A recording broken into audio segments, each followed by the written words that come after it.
New India Herald के YouTube channel में आपका स्वागत है। आज की कुछ अहम खबरों पर आइए डालते हैं एक नजर। मिजोरम की 40 सीटों और छत्तीसगढ़ विधानसभा के पहले चरण की 20 सीटों के लिए आज मतदान संपन्न हुआ। मिजोरम में 70% से ज्यादा वोटिंग हुई, जबकि छत्तीसगढ़ में यह आंकड़ा 60% से ज्यादा रहा। छत्तीसगढ़ के कई जगहों से नक्सली हमले की भी खबर मिली। सुकमा में सुरक्षा बलों और नक्सलियों के बीच मुठभेड़ हुई, जिसमें कई जवान घायल हुए। छत्तीसगढ़ में आज एक जनसभा को संबोधित करते हुए प्रधानमंत्री नरेंद्र मोदी ने कहा कि एक तरफ भाजपा का संकल्प पत्र है, दूसरी तरफ कांग्रेस के झूठ का कारोबार। जब जब कांग्रेस सरकार में आती है तब तब देश में आतंकवादियों और नक्सलियों के हौसले बढ़ जाते हैं। जिस जिस राज्य में कांग्रेस सत्ता में होती है वहाँ अपराध और लूटपाट का राज ही चलता है।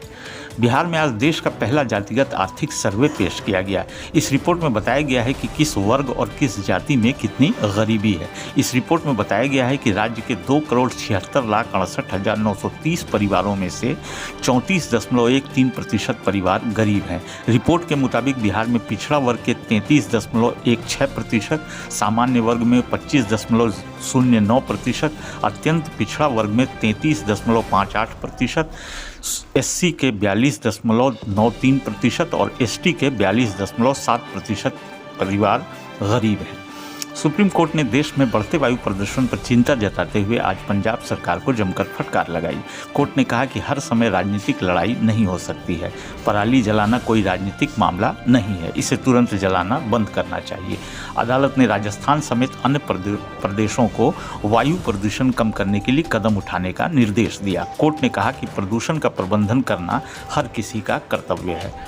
इलाहाबाद हाई कोर्ट की लखनऊ पीठ ने श्री रामचरितमानस की प्रतियां जलाने के मामले में आरोपी सपा नेता स्वामी प्रसाद मौर्य को नसीहत दी है। कोर्ट ने कहा किसी ग्रंथ या अभिलेख के कथन को सही परिप्रेक्ष्य में पढ़ा और रखा जाना चाहिए। कहीं से लिया गया कोई अंश बिना सुसंगत तथ्यों के रखना सत्य नहीं कहा जा सकता। कुछ हालत में यह असत्य कथन भी हो सकता है।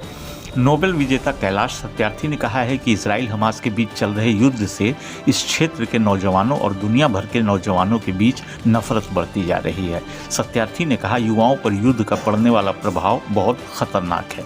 इससे विद्रोह की भावना, बदला लेने की भावना, नफरत की भावना बढ़ रही है। यही कारण है कि हमें मजबूती से इसके उपाय तलाशने होंगे।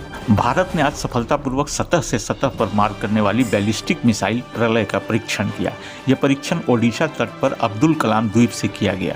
बता दें कि प्रलय मिसाइल DRDO द्वारा विकसित की गई है। प्रलय मिसाइल की रेंज 350 से 500 किलोमीटर है और यह 500 से 1000 किलो पेलोड ले जाने में सक्षम है।